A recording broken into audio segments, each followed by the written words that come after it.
These guys are ridiculous. These guys are ridiculous. Now, how about them damn Celtics? And we are back with another episode of How About Them Celtics. Sam and I are here recording Saturday, February 17th with a surprisingly full slate of Celtics stuff to talk about. Celtics haven't played in a few days. It's the All-Star break. The Slam Dunk Contest is tonight. I don't know if we'll have time to watch it for this podcast. I might be busy. I know Sam's not home, so you might get the Jaylen Brown Dunk Contest update on the next pod, but that's okay. Sam, how you doing? You're not home right now. Where you at? I'm in Montreal. I'm still sick. I'm here. It's fucking cold. I'll tell you that. It is. I came in the room and Jack was not in the tab, and I said, Jack, it's fucking cold. Let me tell you. He's like, yeah, it is cold. I'm like, you don't know about the cold, buddy. Out there wearing gloves. My feet are cold. Terrible. Well, on the Ferris wheel. Ooh, I'm not a fan of Ferris wheels. I don't fuck with the heights. I don't like the Ferris wheel for like the first quarter of going up, and then I'm okay. Why? Just because it feels weird? No, it's just like, oh, I'm afraid, and then I'm like, no, I'm not. Okay. It's like it's not like going on the thing at Six Flags where you go all the way up and then you go all the way down. Wouldn't know. I've been on one roller coaster in my life. I think I've told this story. Let's see. Have you ever been to Storyland? I've never been to Storyland, but I'm aware of Storyland. So this is the called the Polar Coaster at Storyland. This right here. I rode it when I was 8. Grew up immediately after. Haven't been on a roller coaster since. Good work. Don't want it. It's set the standard for me. No thanks. I'm all set. Anyways, Celtic stuff is why you guys tune into the pod. So let's give you what you asked for. First piece of Celtics news is they're doing a documentary. The Wick Rosbeck said this on WEI. Shout out Justin Turpin. He was tweeting it out. He's a beast. He covers all the Celtics games. He's up there on the 9th floor with me. And he made his debut on the pregame show one night when Sam was out. But Wick said, quote, nothing to officially report yet, which is kind of what you're doing, but nothing to officially report yet. But we are in production on a multi-part, absolutely top quality, fantastic documentary series along the lines of hopefully The Last Dance and so on.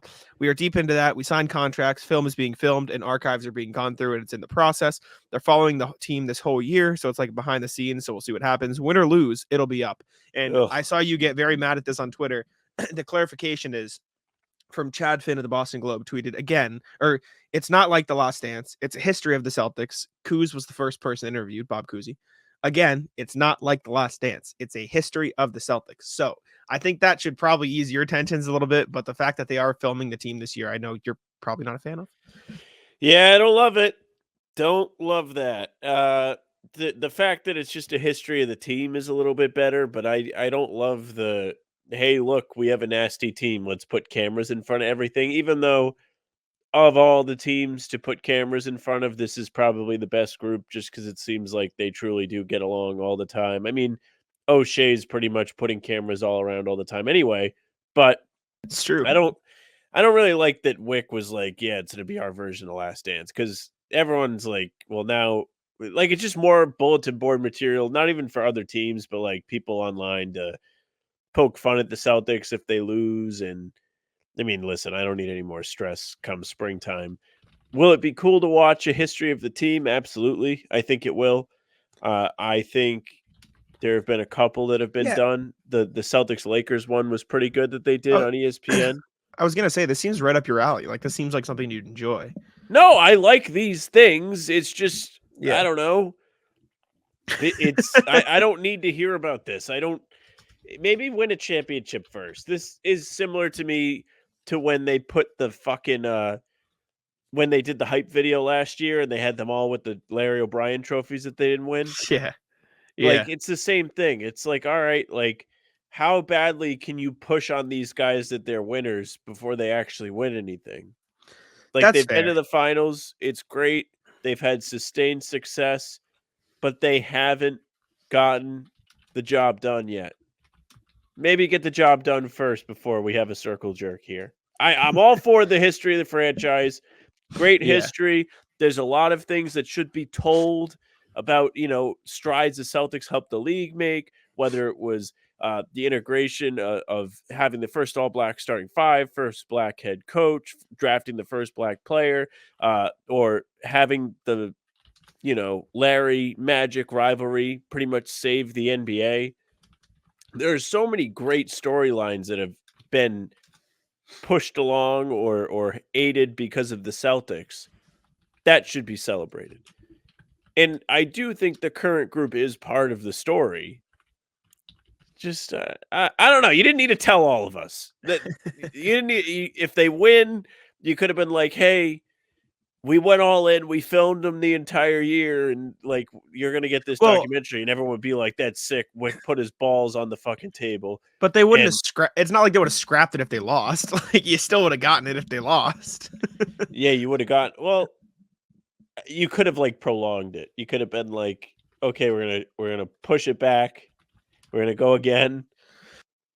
I don't know. You couldn't have. No, you couldn't have. I think you could. No, well, because there's no guarantee they win the next year either. Because then what are you gonna push back 4 years, 5? Like that's just at that point. Like you got to go. Like you said, he's put his balls on the table. He's got to do it. If you're gonna do it, you got to commit. Well, it's the double down. Then you can kind of like, okay, we're gonna try again this year, and then we will release it if we lose twice. But there is a chance for a save. I guess the chance for a save. I don't know. I don't mind it. I think there is something. I agree with you more. Shocker. Yeah, I think you're pissed when you see most things. I would say there's like a 75%. What is the line of Sam sees this news, is angry about it, of just in general stuff? I feel like it's high. It's got to be like 80. Like, I don't think it's that high. It's just like it depends on what it is. If it's like this team having a duck boat parade before they win anything, it's going to be pretty high.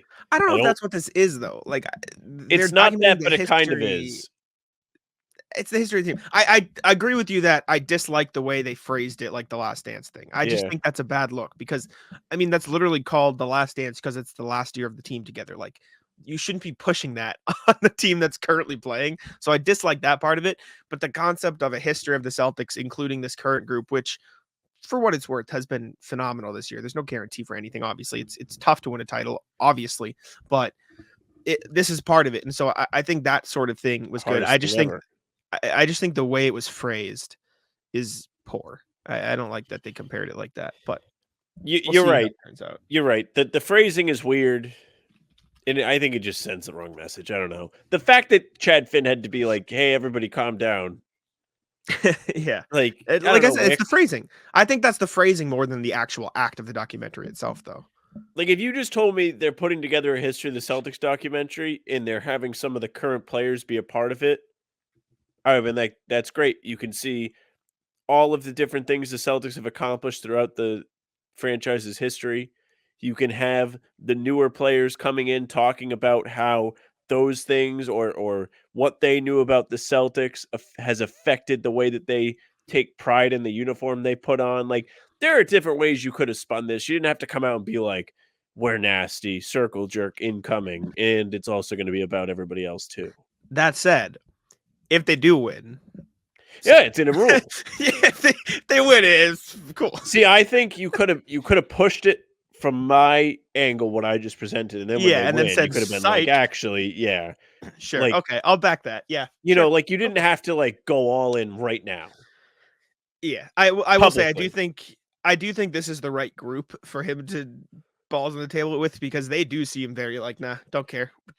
We're just they do keep strolling ahead. And they've been better than any, even though the teams we've watched the last couple of years have been good, they've been better than any of those teams so far. And I want it to be clear, I'm not hating on the idea, I'm just hating on I think you have it right. The messaging or the delivery is not good. Bad. 100%. I agree with you. Speaking of current players, Jaylen Brown obviously is in the dunk contest tonight as we're recording this. Again, I don't know if we're going to be here after as well. If we are, I'll cut it in here and then we'll talk about it. But I think we're going to be busy, so you'll get the dunk contest recap on the next pod. That said, he was on TNT or whatever NBA broadcast is covering it. Said, feel like I'm in my athletic prime. At one point in my career, I thought I wanted to do it, and I think now is a good time. I know you also mentioned that he said he feels like he's the best what? In-game dunker of all time, like dunking on people. Best posterizer ever. Yes. And the odds right now, I think he's plus 500 to win, right? And Mac McClung is minus 270. I'm going to go bet on Jaylen Brown right now. Do you want me to bet on it for you as well? I know you're away at the moment. It's up to you. I've got $42 in my account. I'm going to put 20 on it. Would you like me to put any money on Jaylen Brown for you? I'll match. Okay, match. 2020. I got you. Just hit me with a Venmo if they lose, and if not, I'll send you some cash, and we'll have a good time. What do you? Since we can't talk about the actual thing right now because I don't know, it hasn't happened. I don't know if we'll be able to. What do you make of his comment that he's the best in-game dunker ever? Obviously, that might be a bit of an exaggeration just in general, but pretty damn good in-game dunker. Pretty good at dunking on people. Well, leading up to this dunk contest, Bleacher Report put out a compilation of like all of his best dunks, and all of it is posters. And we've talked a lot about this leading up to the dunk contest, where it's been, yeah, Jaylen's good at dunking, but is he creative enough to impress judges? What he really is best at is dunking on people. And the entire Bleacher Report mixtape was literally him just committing murder after murder. The Maxi Kleber poster at KG Day was crazy. He's dunked on Giannis 3 or 4 times. He's dunked on LeBron. He had the crazy, I don't know if it was a poster, but in Miami for Game 5 in 2022 when they were blowing out Miami, he had a just suck the air out of the building dunk on a drive past Bam, and that was a great just silencer play. Mm-hmm. He has like he has an incredible collection of posters. FanDuel's not letting me bet on the dunk contest winner. Am I stupid? It's ratless. This means Jam's not tweeted out. Dude, look at this. You can bet on DraftKings. You can. I can check, but I don't use it as much. But look, you can bet on all of these different first round score, highest round one score. I can't bet on the winner. You can bet on the 3-point contest winner, but I can't bet on the winner. What the hell is happening? This is a disaster. Right? I'm not crazy though, right? Like it's letting you bet on everything else. Anyways, if I see it, I'll bet 20 for each of us and we'll match. But at the moment, it is yes. And I go bet now, and then it takes me to here, and then wait, what's the thing at the top? 3-point contest. Lame. Whatever. FanDuel's not letting me have any fun. Maybe it's testing my limits. Anyways, yeah, I think Jaylen Brown has a good in-game resume for dunking on people. We talked about it. I can't keep track of when we talk about what anymore because we do so many shows. We talked about his like dunks over Giannis, Rudy Gobert. Like he's got some big ones. So I think it's a valid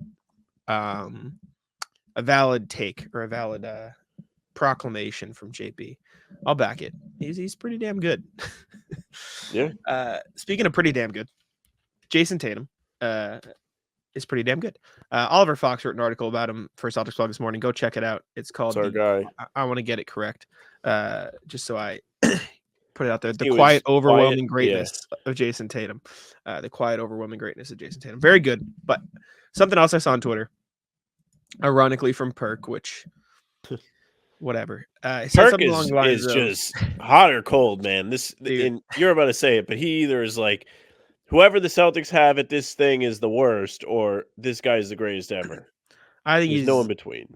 He's lame as hell. But Perk said, if the Celtics finish with the first seed, Tatum's getting my vote. First of all, if they don't, brother, yeah, learn how to get ready to learn Chinese. If they don't, they'd have to finish 16-11 to get to 60 wins, or 17-11, something like that, to not get to 60 wins. So I'm going to knock on wood, place my bets healthily that they'll probably be pretty good. Regardless. Corrales put out the tweet, and it was like, the Celtics have a 6-game lead over the Cleveland Cavaliers, who have won, I don't know how many games. The Celtics are projected to win 64 games. That is the pace. Yeah. And if Cleveland was to win 65 games, they would have to go 29-0 to finish the season. Yeah. So basically, they're going to win. They're going to win the East. They're going to win the 1 seed, barring an absolute collapse. Yes. Yes. But that got me thinking, or that got Perk thinking: should Jayson Tatum win MVP, or should he be at least more in the conversation? Because I know you turning for Perk. I know, right? I know you hate the whole in the conversation stuff. I know, like you're adamant, like it.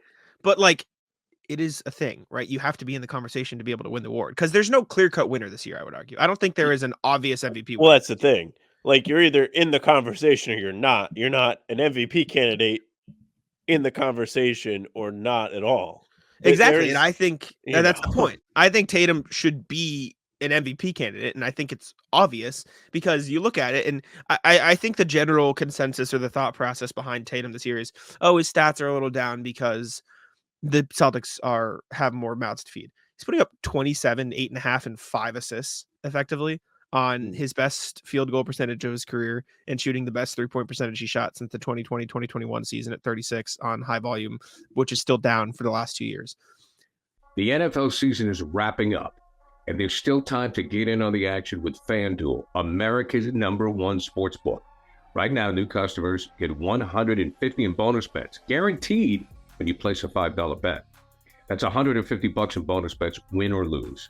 Now, the app is so easy to use, and there are so many different ways to bet, like live same-game parlays, find bets in the new Explore tab, make a parlay in the Parlay Hub, the best way to find popular parlays, and more. So visit FanDuel.com/Boston and make your first bet a layup. FanDuel, official partner of the NFL. He's been great on defense. He's been good in big spots. Starting the All-Star game, it feels like this is the first year in a while that the best player on the 1 seed in the East hasn't even been talked about as a potential MVP candidate. Like, he really hasn't been even brought up as an option for a lot of these people. They're like, yeah, Jokic, Shea, Embiid when he was there, maybe Giannis, maybe Luka, and then it's like I put it on the sheet here because I think the point of he has a good team around him. Obviously, that's going to be a factor, right? Because he just doesn't have the stats to be in the same realm as those guys because they don't have as many mouths to feed. But there's a point where best team, best player, maybe a little bit worse stats is one thing versus not just best team, best player, but far and away, not even fucking close best team, best player being dominant. I feel like that's got to have. Yeah. You know what I'm saying? They are not just the best team. It's not like they're 2 games ahead, 1 game ahead. They're 4.5 games up on the next best team in the league and 6 games up in their conference in a year where everyone came in saying, who knows who's going to win this year? Yeah, the Celtics got the best roster, but it's going to be tough for them to win 1 million games because the whole league is talented. Motherfucker, they're 43-12 heading into the break, the 6-game lead in the Eastern Conference, and Tatum's not even being mentioned. I think he's got a damn good, bid to win it. And to be perfectly clear, it doesn't fucking matter if he wins the MVP. I don't think he cares about the award. I think they want to win a title. But the fact that he's not even being mentioned is a little egregious because I don't know. I just think it's a conversation. It's just weird because if you look at who else it could be, okay, we'll just kind of go down the list of guys we've heard this season. Embiid, it won't be Embiid. He's injured. He will not play enough games. Yes. Jokic is another guy. Fair. What's the argument against him? Voter fatigue? Yeah, I guess just voter fatigue. His stats are insane. He's putting up 26, 12, and 9 on great splits, and they're 36 and 19. So, yeah, he's got a fair case. Then you have Shea. And to me, Shea is the winner right now. If I had to pick, it's Shea. I think his stats have been unbelievable. I think the jump that Oklahoma City has taken is 1, substantial, 2, a large part because of him. And the amount of responsibility he's been able to take on as the number 1 on that team and to be a leader for a lot of these younger players that have stepped up for OKC and filled big time roles for them. It's just pretty incredible. And he's also been very clutch this year. He's been somebody you can trust down the stretch of a game. Tatum, has he really? Minnesota was a really sick one. Off the top of my head, there haven't been a million Tatum games where he took over down the stretch. The Pistons win at home, as funny as it's to reference the Pistons game, was very impressive to me. The Celtics were down 21. Tatum took the reins, took charge, started going to the basket, led them back from the dead. So that's another example of him really being able to step up in the big moment. But aside from that, there are so many different times this year where I feel like Tatum has let me down in those moments. And I shouldn't be considered for the award, I guess. Maybe he should be in the top 2 or 3, but I don't know if this is the year. I feel like Tatum was pretty awful for a month and a half here, maybe 2 months if you really want to stretch it out, where I was consistently complaining about him. And I'm very strict. I'm a tough critic. I get it. Really? So not an MVP voter, so it doesn't really matter. But he just, I don't know. I felt like he wasn't very good for a while. You got to put it together for a whole season if you want to win the MVP. Do you? Listen, Kind of. I understand what you're saying, but the reason you're being so critical and acting this way is because you've watched every single Celtics game. You haven't watched every single Nuggets. With all due respect, I haven't either. That's not what I'm saying. I mean, I know there have been games where Jokic has scored in single digits, to your point. You haven't watched Nuggets games like Nuggets fans have. You haven't watched like Thunder games like Thunder fans have, as closely as you watch these Celtics games. Like, I don't think Jokic has been perfect all year. He's been damn good. This isn't me discrediting Jokic, but he's had some bad games. And for what it's worth, like, how much of is winning a part of it? Because I think that should be a pretty big part. Celtics have 7 more wins than the Nuggets. 7. I mean, I'm the biggest win is valuable guy ever. Like, I'm like, yeah, I don't think half these guys should be in the All-Star game because they can't get in the playoffs. Like, I agree with you. I think winning is important. I think the Celtics have won a bunch more than everybody else. But I don't know. I think the amount of winning, I mean, OKC beat the Celtics in the one game they've played, and they still have to play again. And so did the Nuggets. And that's not, and I understand that point of it, but I think the MVP award should be more than just about individual matchups and like, oh, he had a rough stretch for this month. Like, Tatum has putting up amazing stats as the best player on the best team. Like, that is the definition of what an MVP candidate, of what an MVP should be. And I'm not saying he should win. And I think Shea's probably the winner right now too. I just think it's obscene that like you haven't heard, like, people aren't even considering it as an option. I think it's probably just because of the sheer amount of talent around him. They're just like, well, of course they're winning. I think that's lame. It's the same. It's the same treatment Joe gets as a coach. What's crazy to me is almost like Jokic, Shea. Yes, I think that's 1-2 right now. People have Giannis and Luka above Tatum, and I don't think. But come on, the reason why I think Shea is the clear-cut one, and you could make. I know what you're going to say. It feels like he's the only one that's really overachieving. That team is really kind of a little bit better than everybody thought. I know the Celtics have probably been better than people thought they would be, but they're still exactly where people thought they were going to be. Milwaukee with Giannis has underachieved. It's a fact. That this is to your point. Like, I don't think Giannis should be getting a shout. Dallas is what, 5th, 6th in the West? Sorry, I don't know. Let me check. Around there though. Yeah, they're not like a team that strikes fear into your heart when you have 7th the schedule. Yeah, I just know it's so close. It moves around so much. The other 2 guys lead teams that it's like, have to play OKC. All right, like this isn't going to be an easy one. Denver, of course, they just won the title, so you have that already. And if you're the Celtics, every time you play somebody, you have a target on your back. So everybody's getting up for the Celtics too. It's fair. I don't think you should discredit Tatum. I just don't think he's the winner. Sure, that's fine. And I agree with you. I'm not saying I think he should win. I think it should be Shea, then Jokic, and then I think Tatum. But I just think the fact that he's being discounted by so many people and like doesn't feel like we've been talking about it. Like, I don't know. I feel like Tatum lives under a closer microscope than other superstars for some reason. Even like, and I think it's just because of where he is. Like, Jokic has gotten over the hump. He's won the title, so he gets the respect. Well, Shea hasn't won yet, but I think this is his 2nd year of being great, so people give him a pass. Giannis has won. Luka, and he's. I think actually Luka's under a pretty big microscope too. So I think it's just like right now, I don't think he's like that great of a winning player. Right now, I don't think so. I think it's the middle of hasn't won yet versus has been great for a bunch of years, and I think that shows more of how tough it is to win in the NBA rather than like these players are significantly worse. Like, I don't know. I just think this is just Tatum's been really good this year, and I think he deserves credit for it. But next Celtics thing is something from Howard Beck of The Ringer. He put together a giant trades something article. So we're going to talk about offseason trade rumors. If you don't want to hear about it, tune out now. Don't leave a nasty comment because we're aggregating something.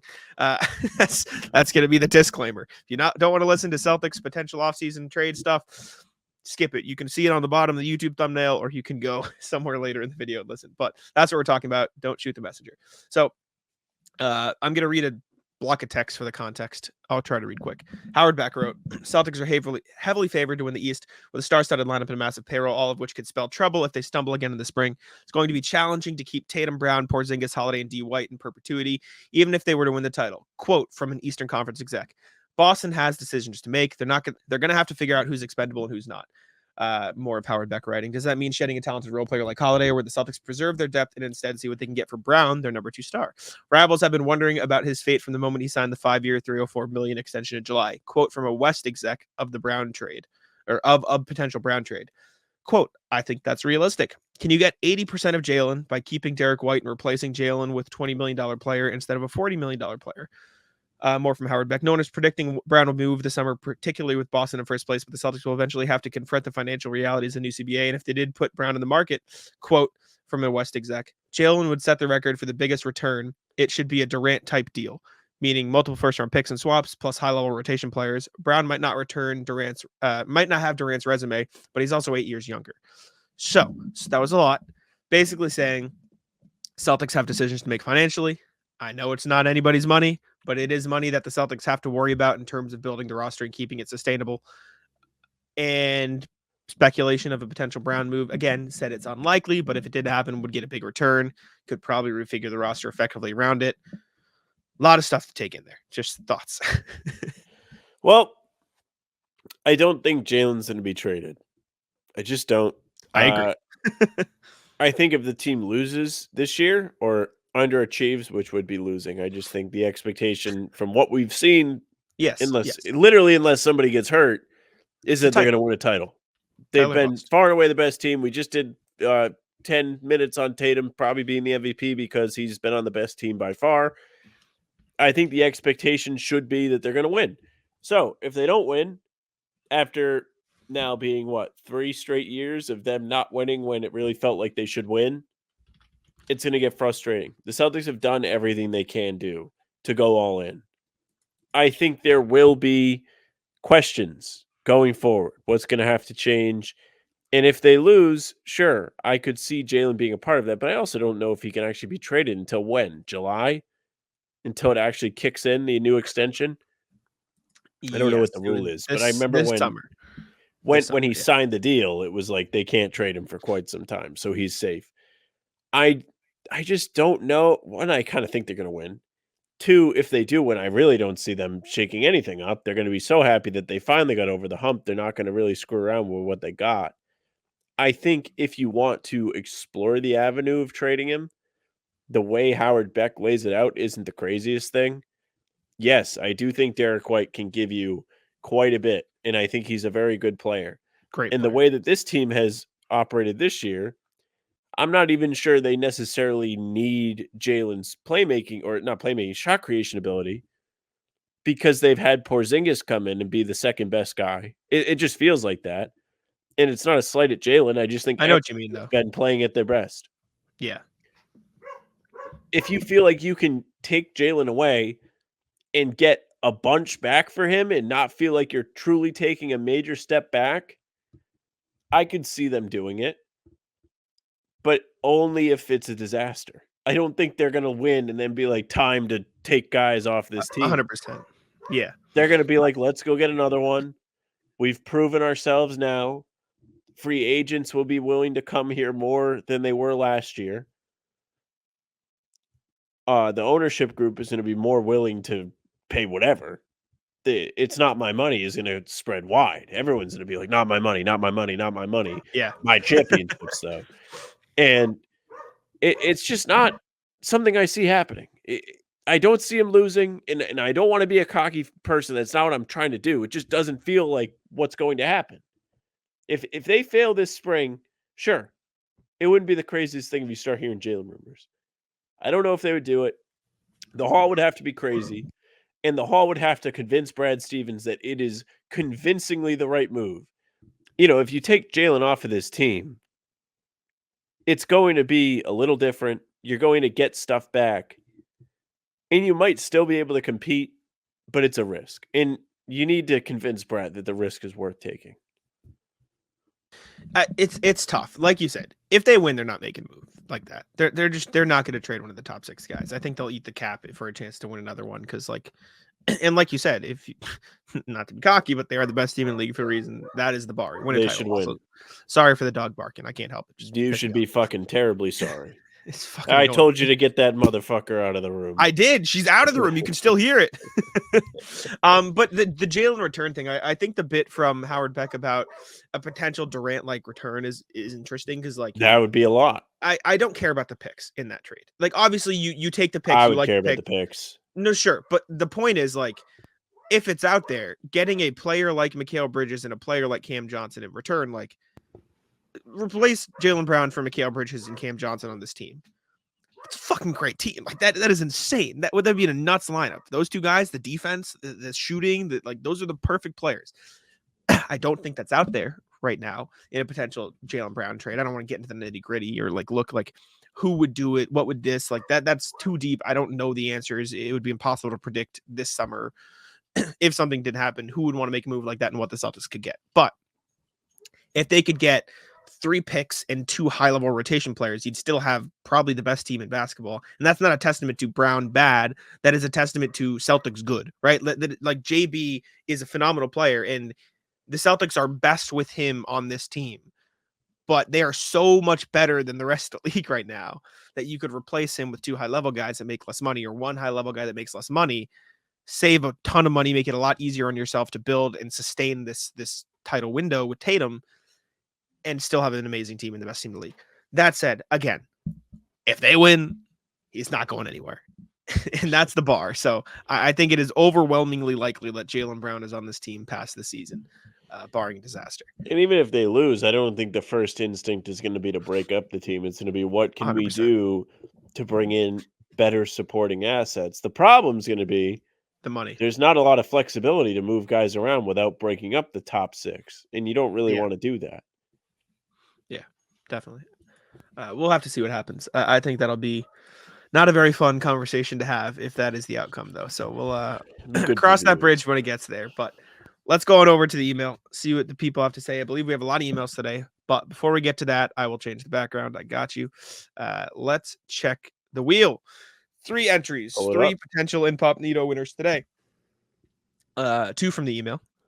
1 from the YouTube channel. Let's see who's winning themselves a $10 gift card to Incognito. Comment what's popping on the podcast for a chance to win $10 to Incognito.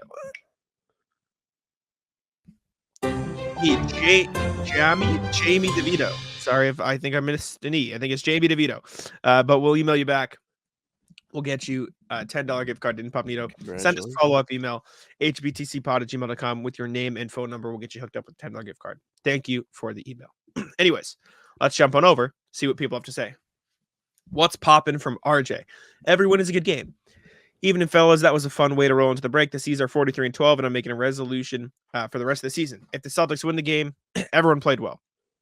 The old platitude players use of, I don't care about my stats, we won. That's my attitude from here on out. JT has 6 dribble 3 misses, but we get the win. Good game. JB has a bunch of turnovers and we come out on top. Good game. Winning solves everything. And man, did the Celtics have the solution on Wednesday night. My favorite oddball stat of the game was this. The Celtics in the second quarter outscored the Nets for the entire first half, 38 points to 32. Oh, the Celtics second quarter, 38 points, outscored the Nets first half points to 32. That is sick. Second favorite is that the Celtics could have gone scoreless for the final 16 minutes and 54 seconds of the game and still won. I was very happy to see Jordan Walsh make his first quarter debut. And even though he didn't score, he was doing all the good teammate things that lead to winning ball. 0 points, but we win. Walsh had a good game. Be well and enjoy the All-Star break. RJ's drinking the green Kool-Aid. He's hyped. I love it. It's fun to be positive, but if we did that, there would be no show. Well, that's the dichotomy of the show, because I do that. It's just you don't. You'd just be like, good game. Yeah, good game, Tatum. This is true, though. There would not be a lot of opinions. There would be nothing. Next one from Michael Hilly. Brad Stevens, good guy. What's Agree. up, guys? You have to read the email. Hope you're doing well. I just saw that Banton and Stevens are doing well in the Blazers and Grizzlies, and it got me thinking about how good Brad is about sending players to a good situation. Yeah, even going back to Josh Richardson and Bol, they both went to places where they could get playing time. I am sure it helps his reputation, and it might make players consider signing with Boston. Let me know what you think.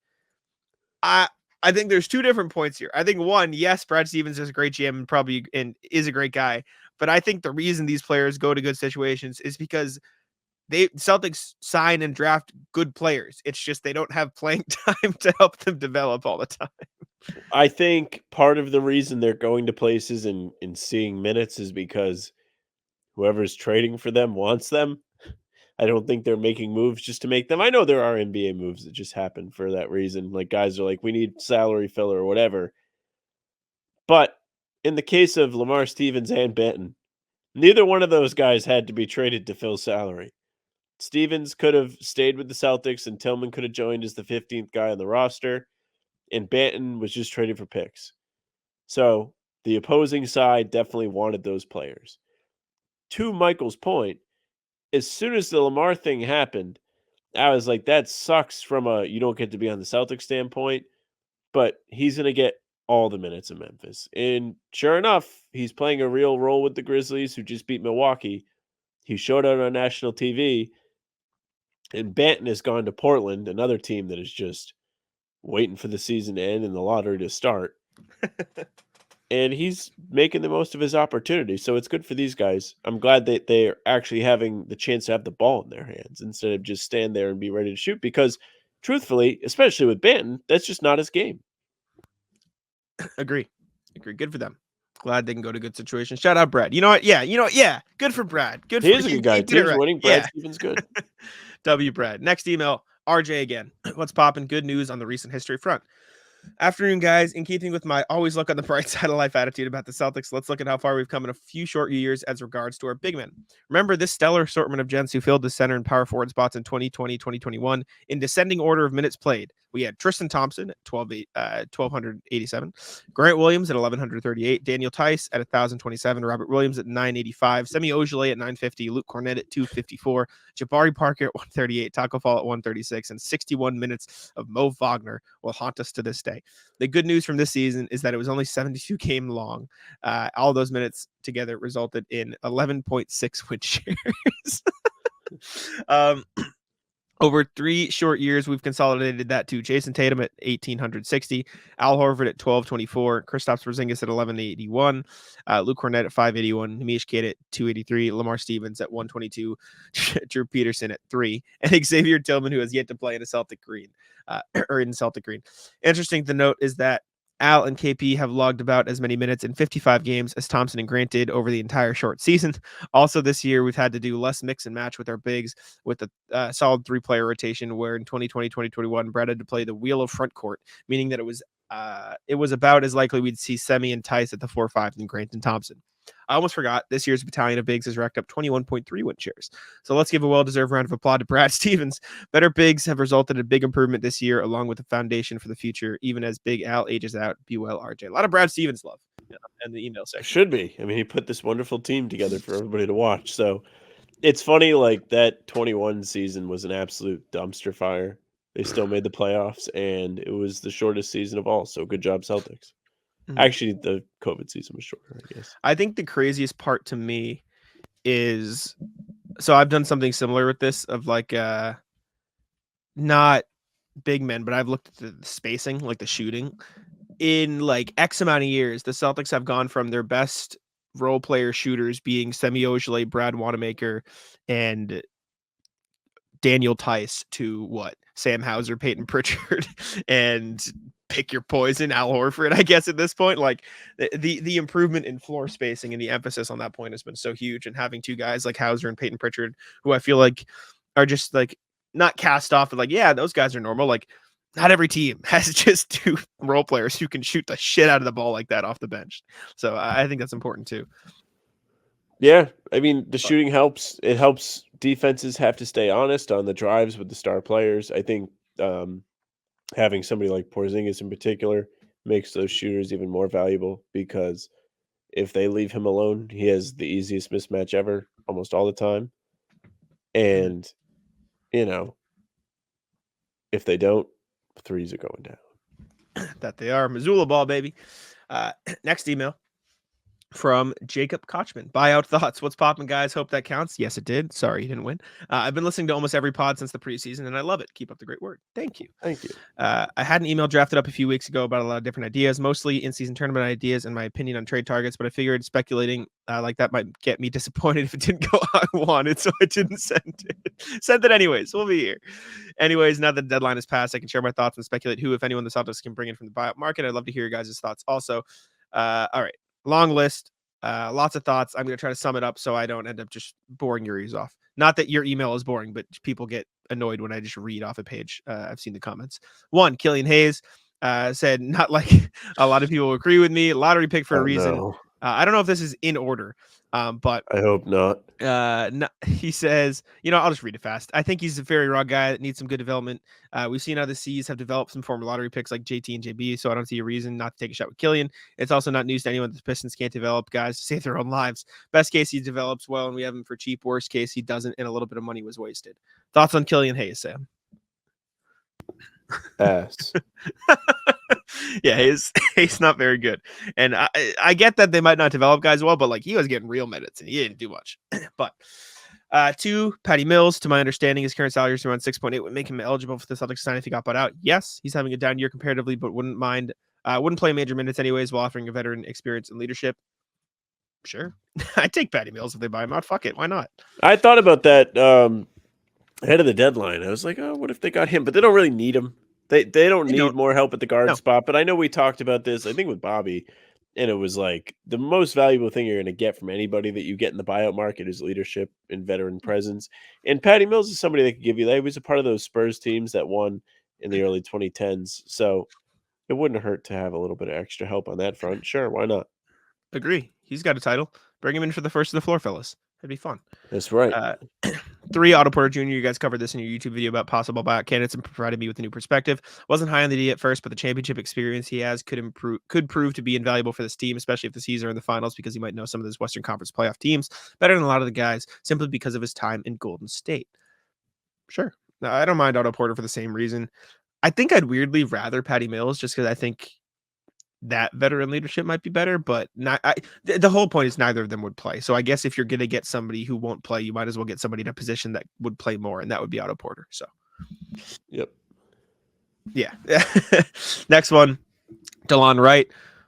Sorry, we're going to cover it later. He was picked up by the Heat, so we're going to skip that one. No, Delon Wright. 5, Sam's favorite, Robin Lopez. We all know that Robin has been in the league for a while, so he has to be wise, which is very valuable to a Celtics team. Looking to get over the hump. Then, as you guys said, he seems personality would plug perfectly into the current crew, and he wouldn't hurt their chemistry. I agree. Yeah, I'd take Robin Lopez rules. My only concern is immediately after he got bought out by the Kings after getting traded by the Bucks, he was courtside at the Bucks game, so I think he might just stick around that team for a while. I think he's just gonna hang out. But just reading the book, dude. Yeah, you know how long you know how many games it's gonna take him to read that fucking book? I mean, have you ever tried to read a book in a basketball game? No, a lot of work. Have you ever tried to read a book in a basketball game? Absolutely not. It can't be done. I'd take Robin Lopez though. There would be fun. 6, Gallo. Also, sorry, probably not gonna happen. He is with the Bucks now, which we'll talk about. 7, James Bouknight, another former lottery pick who just didn't get developed properly. He can provide a few points per game off the bench and is somewhat efficient doing so. He's also cheap enough, still kind of young, and should be hungry for a second chance. Please let me know what you guys think of these. I know you've already covered them briefly, but I'm really intrigued by Killian Hayes, especially because he's medium risk, high reward. I also plan to email again, so those IST thoughts will make their way to you guys eventually. Hell yes. Hell yeah. Email us some more. Please email us. I don't know if we're very high on Killian Hayes. But if our Pistons don't believe in him, I don't know what to tell you. I get the vision though. Like, I'm also not very high on James Bouknight, only because I know there were some I don't know what the word is. Attitude issues. Yeah, that's the word in Charlotte. So I don't know if he'd be the best idea either. But the rest of the ideas I like. I haven't heard Patty Mills before, so I kind of like that one. So thanks, Jake. Yes. Please email us gun. We email us. Thank you for listening. Glad you like us. Yeah, appreciate you. Next one, Jamie DeVito. What's poppin', fellas? Considering that 00, 1, 2, 3, 5, and 6 are retired jersey numbers for the Celtics, current starters wear 0, 4, 7, 8, 9, and that is the lowest possible jersey numbers total for the Celtics. Is this the lowest total jersey number for the classic transitional modern NBA? Whoa. So wait, what is the question? Is this like the lowest? If you add up the jersey numbers of all the starters, do the Celtics have the lowest sum? Probably. One of them is 0, so there's a good chance. I don't know off the top of my head. I know the Lakers had well, no, they have 23 in there for LeBron, but one of the seasons he decided all of a sudden he wanted to wear 6 again. They would have had 3, 6. If D'Angelo Russell was there, that would be 1. Vanderbilt would be 2, but I don't know. I don't know. Reeves being 15 would fuck that, huh? Yeah, I don't know. it has to be It's got to be pretty close. because this total is what 17, 28, 28. So anybody with a 20 number in their starting lineup is probably already fucked. Fucked, dude. Good luck. So I think probably for sure that it is, but I don't know if there's a place to check. But thank you for the email. It's got to be up there though. What's poppin' RJ contract statuses? Morning, guys. Taking it slow in the All-Star break here. 2 things. Can you break down whose bird rights or other contract elements, might come into play between this year and next? I know Springer and Tillman are in deals favorable for the C's. But what about Luke, for example? Also, how do the two-way guys work if we don't upgrade them at the season's end? Second, I hope people will tune into the G League game on Sunday at 1:30 Eastern. I know Davison doesn't get the love that others do, but he's improved enough to be considered a top player at that level. Be well, RJ. Okay. This is a Keith Smith question. I don't know. I am not great at contracts. Luke is under contract. I think this is the last year of his deal. I don't know what bird rights the Celtics will have. All we hear is Tillman bird rights, Tatum bird rights, Brown bird rights. They traded Smart, traded Rob, traded Grant. Just thinking of guys that would have had that on. Hauser, they'll have will they? I don't know if they'll have bird rights on Hauser when his thing is up. I don't think so. They might have him on White because they acquired him via trade. So I think they have his. Not sure if they would have Holidays. Okay. A team gets a player's full bird rights if they spend 3 years with their team without leaving in free agency. It doesn't have to be on a 3-year deal. This applies to players on a 3-year deal, players on a 2-year deal, followed by a 1-year deal, or players on consecutive 1-year deals. So those are full bird rights. So Luke Cornett, I don't believe in that case. The Celtics probably won't have his bird rights because he has not been with the team for 3 full years. He has been the team this year, last year, this year, last year, and then 12 games in the 21-2 season to end the year. So they don't have Luke Cornett's bird rights. But I think he's under contract for next year too.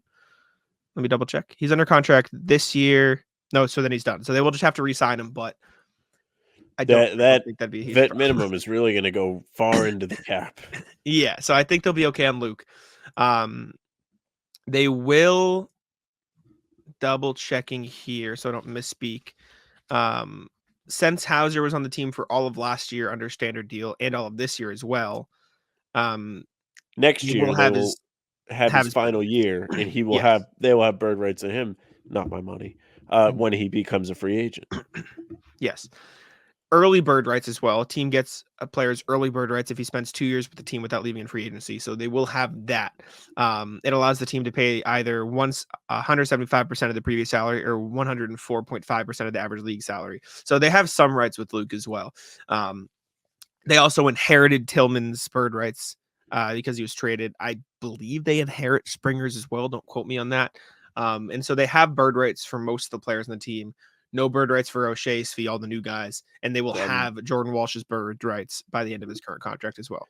As far as the 2-way contracts, if they don't bring them up, it's just a 2-way contract. He'll just be a free agent at the end of the year, free to do whatever he wants. I don't think they have any rights after a 2-way player. So, yeah, hopefully that answers most of the questions. I tried my best, found the definition pretty quick, so I hope I hit all the points there. Yeah, it's a good answer, but I mean that's big for Derek White. They'll have one already. I'm pretty sure they just got his bird rights from the Spurs. Yeah. Drew Holiday has a player option, but if they figure a way to keep him around for a new contract, they will have his bird rights. Porzingis, they will have bird rights on by the time his contract is expired because he signed for this year and then 2 years after. Horford, they should have bird rights on sooner or later. So if they do not have bird rights on guys, it is likely that they will then have bird rights pretty soon. Yeah, and bird rights just allows players to pay more than other teams to retain their players effectively. So I thought that means it doesn't matter if you go over the cap for them. Both. You can pay more. Bird rights. Let's see. And finally, for full bird rights, the only limit in place is the max salary the player can receive, etc. So it allows them to keep the team easier than they would leave. Anyways. Yeah, you're right. That was mainly just for max contracts. The bird rights thing is they can pay more, but it does allow them to go over the cap to keep their players, like the Warriors. That's the example. That's the poster child for bird rights. Let's. I've been trying to say anyways less because we got a comment saying I say it too much. Not maliciously. He goes, Jack, you really love that word. I was like, I hate silence, man. I need to transition. Come on. Let's dig into the NBA section. See what's cooking around the league. See who's playing. Wait, is there any NBA section we can do right now? It's the All-Star break. Nobody's playing. You know what we There's can talk no about? Standings check in. There's not, but you know what we can talk about? The Bucks who lost to the Trailblazers. No, they lost to Memphis. Shambles. They lose to both. Maybe they lost to both. Let's check. I think Memphis they was lost to the both. game on Thursday that they lost to. Oh, I thought they lost to the Blazers recently. Am I crazy? They might have also lost to the Blazers. They lost in Dame's return game. It was they lost to the Blazers at the end of January. My bad. You're right. They did lose to Memphis, is what I was thinking of. But they are now, let's see, 1, 2, 3, 4, 5, 3-7 with Doc. 3-7 in their last 10. That's really bad. Did you see the picture of Doc's fresh cut for the All-Star game? No. He just has his regular haircut, but somebody quote tweeted it was like, why does he look like a Dominican taxi driver? Jesus. Jeez. Did you see his quote after the game? He was like, some of us were here, some of us were in Cancun. Some were in Cabo, Cancun, whatever it was. Yeah. Whatever it was. He's just like, great. I hate these guys and I can't believe I took this job. He is you know, it'd be be the best storyline. Just quit. Just say, yeah, no, psych. See you later. Doc's exit interview. This team just can't be saved. Oh man, there's no saving this group. I mean, he only trashed him to death when he was on the Bill Simmons podcast before he took the job. It's not shocking that all of a sudden they're not turned around and season isn't saved. No, Adrian Griffin got a raw deal. That's what it is. He did it to himself. Doc did it to himself. But anyways, Celtics top the league. Obviously, we know this. Timberwolves, we won't go by conference here. Let me share a screen if my computer decides to stop shitting itself. Celtics are atop the league. Timberwolves in second, then the Thunder, Cavs, Clippers. I'm not going to read the whole thing, but bottom of the league. Pistons not far behind the Wizards. Respect the Pistons. They're like a game. They right? brought it back. Half game. Yeah, they brought it back in a pretty big way. They're what, like 5-13. They are back. 18. Like that's bad, but it's like, so I heard someone say they were like, that's normal bad, not Pistons bad. So respect. They've been normal bad. They're out of the hole. I think this is interesting. The differential, like per game, like the Rockets and Warriors aren't very good, but they have a positive differential in the sea of red. And then like the Hornets are low key the worst. You know, the Hornets haven't won a game by double digits this year yet. Now I know that. That's crazy, right? That's insane. They won 13 games, all of which by single digits. They are really really terrible. Other teams who are probably better than their record. I guess there's not many. The Bulls are only some minus 1.1, even though they're like that. The Kings are scraping by plus 0.5, and yet they're 8 games above 500. That's kind of nuts. The Heat are 5 games above them, plus 0.2 per game. So that's insane as well. I'll give the Heat a pass because the Celtics did beat them by 40, so that's probably hurting their overall differential. But that said, the Celtics differential of 10. They got killed by the Bucks. Yeah. I think I saw a stat somewhere that said if the Celtics finish with they were like 3 full differential points above the next team. That's only happened like 4 other times ever, and 3 of them won the title. So like pretty good company. Or 3 other times. 2 were the Warriors, and 1 was the Bucks in 2020 who lost. So don't put that evil out there. It's good percentage though. I'm saying they're in good company. Anyways, let's talk about Delon Wright, who was bought out by the Wizards and is now signing with the Miami Heat. Sorry to Jake, who emailed about it. Fine.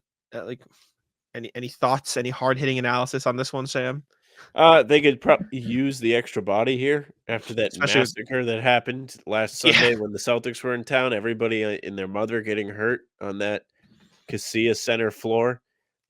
Sucks to see Rozier have gone out. Sucks to see Josh Richardson have gone out. But it's good for Miami adding somebody like Wright who plays defense, isn't a young, inexperienced guy. He actually has plenty of years in the league.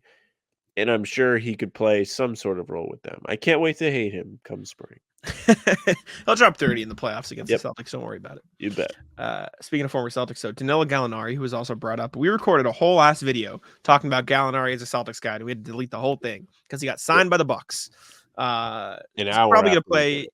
Yeah, it was immediate, which better than having it had happened like immediately after, especially because the video we Correct. put out today. Appreciate y'all for watching. My biggest takeaway from this is really glad the Bucks are focusing in on improving their terrible defense. This is really, really groundbreaking decision by them to bring in a completely one-sided basketball. All defensive level player, Danilo Gallinari, somebody known for the absolute clamps, torture chamber, whatever. What are they that doing? he puts the opponents in. They just don't know what to do. If you're Milwaukee and you're looking at the buyout market, who are you going to go get? I don't think Delon there's Wright. anybody. I guess maybe he chose to sign with them instead, but like Is he really going to play over like Dame and who the hell's they Pat just Bev, I guess. Pat Bev, yeah. I don't know. Like anybody's better than Gallinari on defense. Like it's not like there's might not be good options, but they literally picked the worst fucking one. Sometimes you just go all in. You're just like, fuck it, we're going to score more points than everybody else. It's not working though. It's not working. Fine with me. Anyways, next thing, Klay Thompson moved to the bench for the Warriors, Sam. And you might laugh. You might say, oh, damn, he's cooked. Put up 35 points in his first game off the bench. It is the first time he's come off the bench in 10 years since his rookie season. And he absolutely cooked. He credited Manu for it. He said, just got to let the ego go. When you think about coming off the bench and all that, I thought about Manu Ginobili. That guy has 4 rings and a gold medal. Came off the bench his whole career. I don't think anyone looks down on his Hall of Fame candidacy. He's one of the greats. I embraced it before the tip. 35 points. Good for him. I don't know who started in that game, but I'm curious now. And they got the win too, so credit. Pods. Oof, that was terrible. Yeah, Pods. that was a good one. Ugh. Dude, Pods is really good. I'm sick. Give me a break. Pods is the real shit, dude. Let me see who did start. It was probably Curry, Pods, Wiggins, Draymond, and Looney. Or Kuminga. Yeah, Curry, Pods, Green, Wiggins, Kuminga. Pods played well. He's been great. Klay, though. Klay just fucking exploded off the bench. Good for him. Dude, they keep finding great players. Pajemski is so good. Like, he had a monster game recently. Yeah, 25, 7, and 8. He had one where he put a 30. Am I crazy? I thought he had a 30-pointer. Nope, that was the best game. I lied. But he's been great this year. Credit him. Oh, yeah, he had 14 assists. But, yeah, Klay Thompson, good for him. Glad to see him making the switch. It's probably for the best. I don't like Klay. Why? He's a crybaby. I don't like him. Wait till he starts playing poorly off the bench. So then it's not going to be honoring Manu. It's going to be, I don't know what my role is on this team. How am I supposed to perform? I mean, yeah, good for him. He had a good game off the bench. And who knows? Like, they could have found something here. Pods is a player that has shown the whole season that he can play, and he's only a rookie. And having a vet like Klay come off the bench could help them. I mean, they've kind of turned it around here lately, starting to climb up the West a little bit. But, yeah, I think Klay's annoying. I've had it with Klay. Sure. Speaking of annoying, or I guess it's not annoying, but it's cool, but maybe you call his voice annoying. Tyrese Haliburton's on the Pat McAfee show. I haven't seen this. He has 2 different voices. And you might be saying, shut the fuck up. That's stupid. Of course he doesn't have 2 different voices. He has 2 different voices. Let me play the video. Pull it up. Let's see. All right. Let's see. Gotta switch the tab. This was him on Pat McAfee. I'll play it. I'll raise the audio in the final cut too if it's a little quiet. And those guys left, and Sabonis is a great player, and they had other guys, but like I think for the more casual basketball fan, it wasn't necessarily appealing. Post basketball is not appealing unless it's Jokic or Joel or Shaq. You know what I mean? Like you have 2 different voices. I do. People say that all the time. Did you hear? I mean, that's insane. Dude, what the fuck? You thought I was crazy when I pulled this up, right? You probably like, this is stupid as hell. Like, what do we? I just thought he was going to be like doing an impression. Like, it sounds like he's like doing this on purpose to mess with them, dude. And then he's talking. Listen, he talks about it after. He's like, yeah, I have no idea. That is unbelievable. I didn't know if it was our microphone. I never catch it. Like I watch podcasts after, and I'm like, dang, my voice changed. I don't mid-sentence. Yeah. Did you guys? I didn't do it. I wrote it down. 2 different voices. Yeah. Wrote it down. It just happened. It just happens that way. Crazy. Like that's insane. It's completely different voices switching mid-sentence. Like it is. You know what that tells me? He's never going to be able to coach. You Like, think anybody's go ahead. taking him seriously like that? He's in the huddle, and then all of a sudden he's talking like Urkel. It's guys, get your head of the game. You can't rebound the ball at all. It's not. Yeah. He goes from It- Doc to Steve Urkel. That's truly incredible, though. Like it is. That's wild. That's wild. If he was doing it on purpose, I would be very impressed. Yeah, but I mean, I'm more impressed that it's not on purpose, or I guess freaked out. Like it's just so weird. I don't know. I know what Very causes odd. that. No idea. Okay, last NBA thing we got today is Howard Beck, which we pulled the Celtic stuff out of his article that he put together for the Ringer earlier. We can pick through the rest of what he's got going on. A lot of stuff. We're not going to cover every single thing, but we can touch on everything quickly. Basically, this is a quote from a Eastern Conference exec. There will be a lot of parts moved this offseason. There's going to be some options, some high-level guys that asked to get moved. First question is about LeBron. Just said no one expects James to leave Los Angeles. Some teams are monitoring him. Sam Amick, Anthony Slater, and Jovan Buha, The Athletic, put together something that said not only are rival executives increasingly convinced that James might want out, but they're also focused on the Bronny James factor, which continues to loom large. James has talked about for years his dream of playing with him. The idea that is any team that wants to go to up its chances of landing James should make it a priority to go after Bronny, which is just shit we've heard for months. So yeah, but that was the first tidbit. Not much from the well, I almost said Michael Pina. Not much from what the fuck am I talking about? Howard Beck. I lost my mind. The first interesting thing is the Spurs apparently made a run at Trae Young before the trade deadline. They inquired about him and DeJounte Murray, and people are convinced he said from an East exec. He's available. Talking about Trae Young, I think they would love to trade. Love to trade Trae. It's talking about the Hawks, and said that the Spurs are probably going to be top of the list, or they like already tried and it could happen. So, and we've talked about that fit. I think it makes sense. It is the best of all the fits.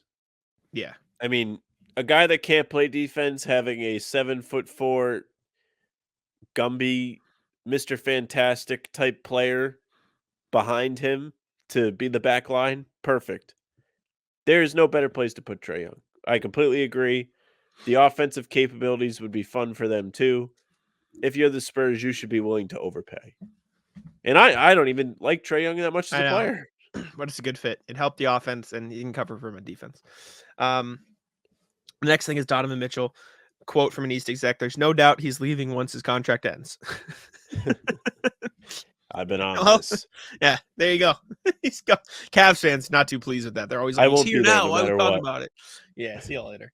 He's gone. I will say he'd probably be a damn good fit on that Knicks team. I think him and Brunson could work well. I know you're big on they'd both have to have the ball, but I think he would be great somewhere in the Western Conference, if you ask me. You know what? Back then, so it's sure. The Durant Suns tidbit he pulled out was, if my mouse wants to go on the screen, quote, Durant for sure looks around. This is if they get bounced early or in the first round or something. And if Durant left, the GM said Booker would have to consider his options too. So basically, like, Suns lose, binoculars. Keep an eye on the Suns if they're out early. So keep an eye on the Suns. That's what you're saying. Yeah, pretty much. I think the Suns might make the second round, maybe the Western Conference Finals, to be honest. I don't know. I feel like they picked it up lately, and like I think they'll beat the Wolves in the series. I think they'll beat the Thunder in a series. Do they beat OKC? I would love to see Durant OKC playoff series. I think the experience weighs in. But Durant's under contract for this year and 2 more, so it would be forcing his way out yet again, which I don't know if he'd do. Howard Beck said there's also pressure on Milwaukee. Shocker. No one expects Giannis or Embiid to ask out, even if things goes badly, but rivals are keeping an eye anyways, and on Lillard. How funny wouldn't that be something? Yeah. You're talking about Lillard, but I'm like, yeah, wouldn't it be funny if Giannis asked out after they did everything, bent over backwards, got it the whole team last summer to bring in Dame, and then Giannis is like, I've seen enough. Send him west. See ya. Gone. Goodbye. Please. Mavs. There's less of a championship or bust feel in Dallas, but there's surely an urgency to make a deep playoff run to reassure Luka Doncic and that the Mavs can contend in the near future. A playoff flop, probably wouldn't put Doncic in play, but it could make Dallas reconsider its commitment to Irving. So there's that. Clippers. Dallas truly does need to like make a little noise in the playoffs. This is like one of the rare times I feel like I'm not sitting here looking at it like you can either win or be the absolute worst. They're in a position now. They've made enough moves to have put a team together that they need to see some sort of results. Just win a first round series. I think that At win least the first round. Yeah. Yeah. Clippers, the perennial perennially hurt Clippers have been crashing and burning in nearly every postseason, but few execs expect a breakup if they flop again. The franchise already signed Kawhi to an extension and is expected to go all out to keep Paul George and Harden, regardless of how they fare in the playoffs, because the Clippers are moving to a new $2 billion arena. Probably a good reason to keep your star players. I would agree with that. One of the few times I would say, regardless of if you win a title, just bring them back. Just like, let's keep it a little. No matter what. The Heat. More than one executive also listed the Miami Heat as a potential candidate for a shakeup given Jimmy Butler's age, 35 in September, and mileage. Chicago Bulls, who worked hard to unload Zach LaVine, will surely try again. So there's there. And then the financial time bombs. The T-Wolves, the Minnesota Timberwolves, are now leading the West at 37-16, have soaring expectations and a soaring payroll that will almost certainly have to be reduced soon to avoid a massive luxury tax bill. The most likely solution, a trade of Cat. I think it happens this summer, said a Wex exec. Wow. There you go. See you later, All-Star. How much tax are they going to pay when Anthony Edwards' extension kicks in and Cat's extension jumps? Said an Eastern exec. Who knows? Pelicans, the same goes for the Rising Pels, who have 3 primary stars and a surplus of talented young players who will be getting big raises soon. A major strain for a small market team that's allergic to paying the luxury tax. New Orleans has to make a decision between Zion and Ingram. An East exec said, I think that happens this summer. Interesting. Could be Zion, see you, buddy. You think so? It's just not on the court. I don't know. I mean, we played were at that game where he was playing against the Celtics, and he did have a takeover stretch there. But he's played in 44 games this year. He's fine. I think Ingram has been far more consistent. He's shown that he can be a hub too, where he's setting up his teammates and passing the ball well and putting them in the spots to succeed. And if you trade Zion, you're probably going to get some good pieces back. I think if you do that, you're in a little bit of a better spot to win. But the problem is the West is so stacked. I just think a lot of those teams are younger. The ceiling with Zion is just so much higher than the ceiling with an Ingram-led team that it's tough. It's true, and it's not easy to get guys to go there. No one's going to play with Ingram. Yeah, and then the last it's fucked, but yeah, it's true. Like you're not going to go join the Pelicans to play with Brandon Ingram. It was just funny to hear. Maybe if Zion's there, you will. At least it's better. He's not going to share his food with you, but what are you going to do? Last thing is teams poised to strike. It will be a while before we get a clear picture on any of this, before we can separate the speculation from rumor and rumor from reality. But we do already know which teams are poised to strike. Knicks, Nets, Jazz, Thunder, and Spurs have all been stockpiling first-round picks in hopes of poaching the next wayward superstar. The Sixers, the rare contender with salary cap room, will be aggressively shopping for a third star. The Lakers and Warriors desperately need to add talent around their aging cores. The Pistons desperately need to do ... something, anything. They're just going to wait. And they will have ample cap room to chase someone. No one. Howard Beck writes. So yeah, that's Howard Beck's article. Figured we'd rock through. Anything interesting of note? I think we talked about most of it, but I think we did a good job of kind of commenting as we went. But as far as the Pistons are concerned, he makes a good point where it's like they're just not playing the way the game is played today. It's the SpongeBob meme. Come on, do something. That, and it's like teams don't really get good from free agency anymore. Yes, they make trades. And the way he lays out how those other teams have gone about their business, put themselves in the position to make moves, even a team like Utah, who isn't like a competitive side just yet, has the assets to get in that mix. I mean, yesterday at the trade deadline, we were like, what are they going to do? Could they do something? And they didn't, except for selling guys to get more picks. Mm-hmm. Yeah, I think they could buy. I know you like the Jazz as a buyer. I think it's definitely possible. But it's going to be time soon. Eventually, they'll get there. It's been 2 years, a year and a half of the score. We're like, come on. All right, let's move to the rat list here. Do you want to kick us off, or do you want me to go first? I'll go first. Rat list cold, dude. It is freezing. I know we talked about it at the top of the show here, but we were walking around here today. We both had gloves on, both had shoes on, as you do when you go outside, you have shoes on. But it was so cold. We were waiting in line for the Ferris wheel, just freezing. The involuntary tears, nose running. I mean, I don't know how people do this all the time. I saw people going for a run with no gloves on. Can you believe that?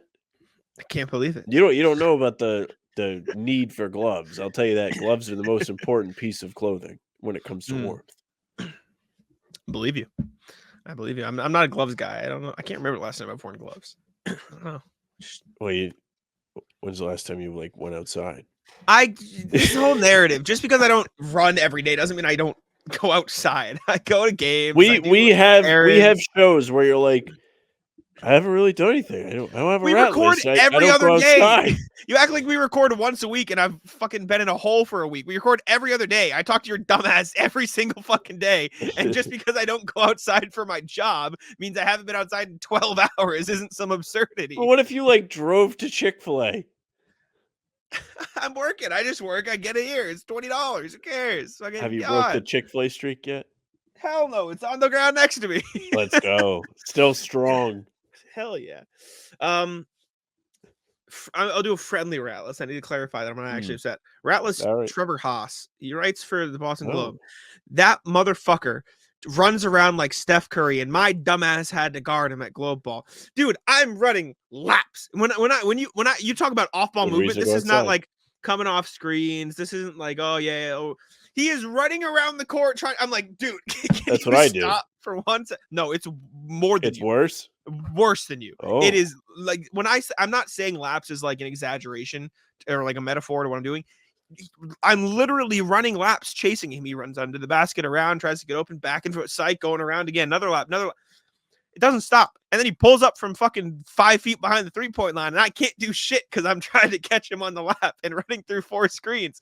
It's so fucked. You're gonna adapt eventually. You'll get there. No, I don't think even if it was you, like you would have trouble with it because they like you think so? Yes, it's not. The cuts are so quick.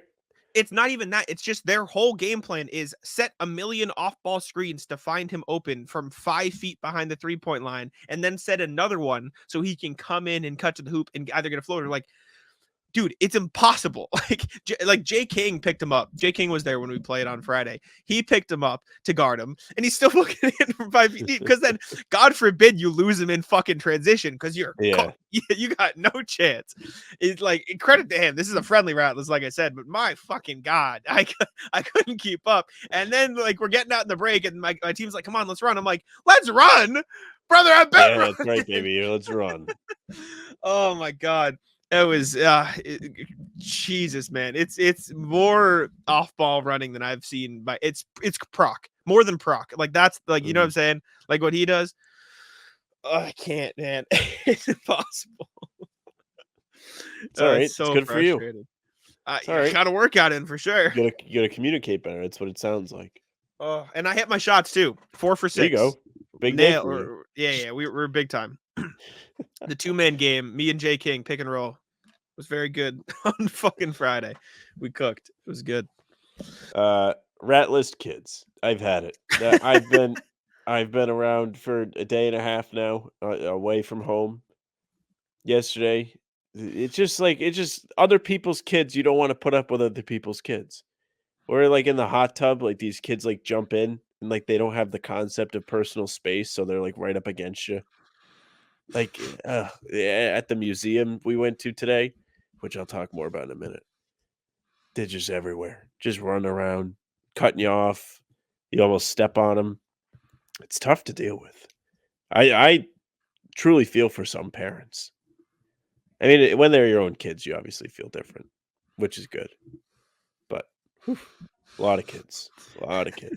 I worked at a summer camp for 2 years. Summer camp's different because you know the kids. Okay, sure. And you're in charge of the kids. So you kind of have like, you can be like, cut it out, sit in timeout, no pool time for you, so whatever you got to do. I was the counselor for a group of 5th graders, I think. And good age. I had an army. Right. Yeah. See, you can have fun with them.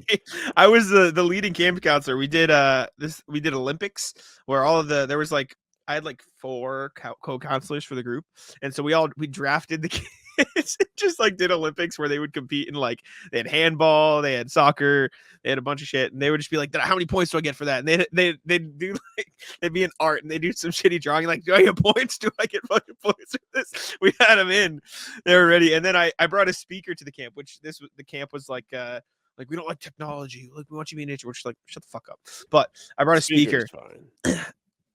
Having a group of 5th graders, 6th graders, maybe 7th, what that age where they're trying to be cool or whatever, they think they're cool, and making them sing What Makes You Beautiful by One Direction while marching around the camp. Peak. It was fucking phenomenal, because then we'd throw it over like once a day. We'd be like like the screaming part come up, and we just point to one. We'd be like, Tommy, hit it, and he'd be like, yeah. It was great, phenomenal vibes at the camp the whole summer. It was that is one of the great jobs. It was great. It was a good time. else We you played got? hide and seek, and one of them hid in this, the storage containers that you like see outside in the backyard or something, like with all the toys and stuff in it. Just picture like Kinda a normal size, Like a plastic one. Yeah. There were 3 of them in there. We were playing hide and seek, and there's fucking sardined in there, and we're like, we didn't find it for like 20 minutes. We're like, what the fuck are you doing? So there was one day back in my prime when we were all working at the nursing home. And Jack, I know you worked in one, but not as a dietary person. You were there as a nurse. part of clinical. Yeah. Yeah.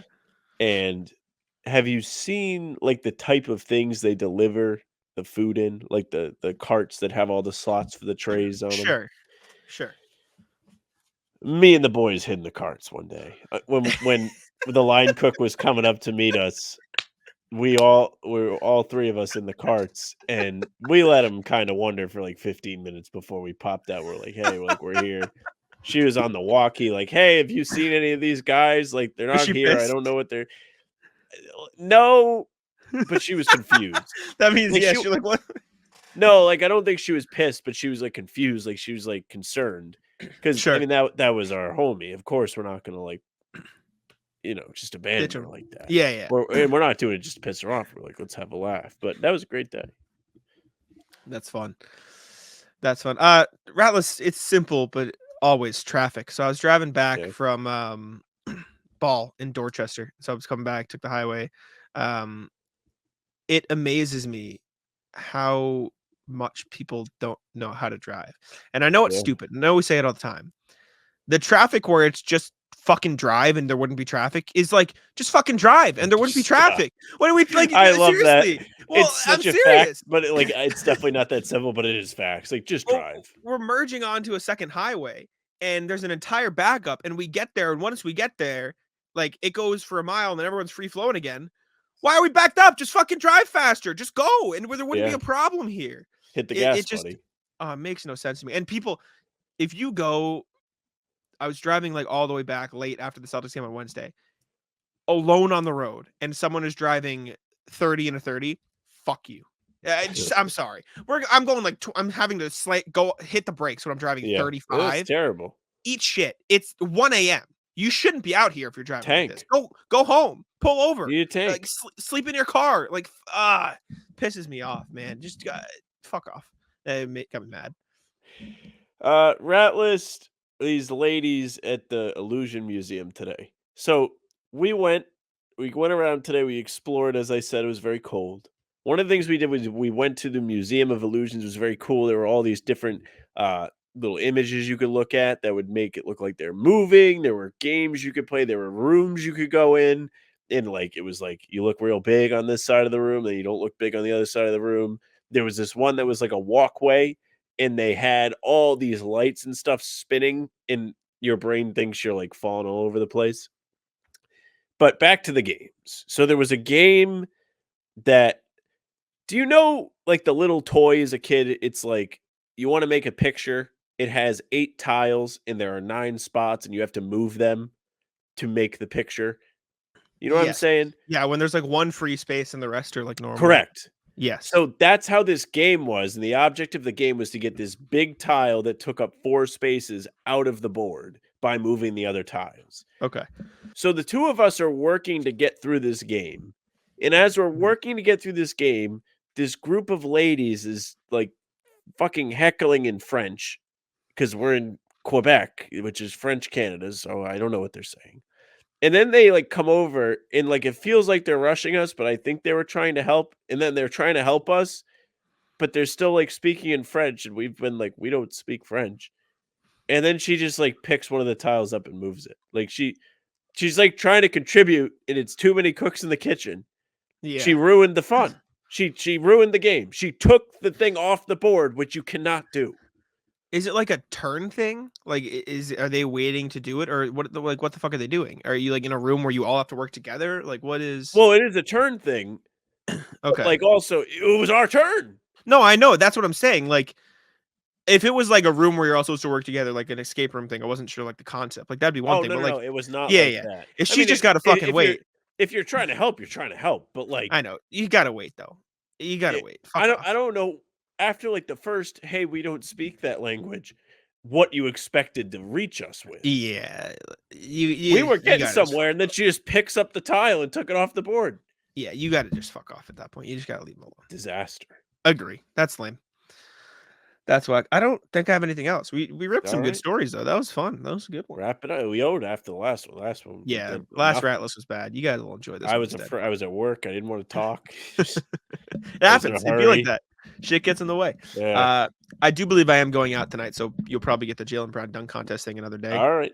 So warning there, but thank you all for tuning in. We appreciate it. Make sure to subscribe to How About Them Celtics. Appreciate the love on the channel. Make sure to check us out on Spotify and Apple as well. 5 stars, all that good stuff if you like us. We're live Mondays and Fridays with Talking C's now with Bobby Koritsky. So if you'd like to say hello there, we're usually live. Everybody watched the last one. But yeah. A lot of views on the live. It's a good time. Thank you all for tuning in. I'll let Sam wrap it up. Yeah, thank you very much for listening or watching. Make sure you subscribe to our YouTube page. Hit the notification bell. Subscribe again. So you don't miss any of our daily uploads. Like Jack said, we're doing stuff all the time. We have pods like these. Sunday, Tuesday, Thursday. Talking C's Monday, Wednesday, Friday. Monday, Friday are live. Anytime there's a game recap after the game's over. The next morning, if there's a pod, then it's in the pod. And then the other days we fill them in. We're live a half hour before every single game. So come hang out. The pregame streams are a blast. They're a bunch of nonsense. Everybody has a good time. You can find us on Spotify and Apple as well. Follow us there. Leave a 5-star review. You can find us via email, hbtcpod@gmail.com. We had plenty of emails. Say thank you to the new emailers. We do truly love hearing from you. So thanks for your input. Tell us what you thought of All-Star Weekend. By the time we're recording Monday, that's probably what we'll be talking about. So tell us what you thought. You can follow us on socials at How About Them C's, Twitter, Instagram, TikTok, Facebook is just the name of the pod. You can find our streams there and on YouTube and also on Twitter. Jack's Twitter is at JackSimoneNBA. Mine's at Sam LaFrance. It's it for us. Bye.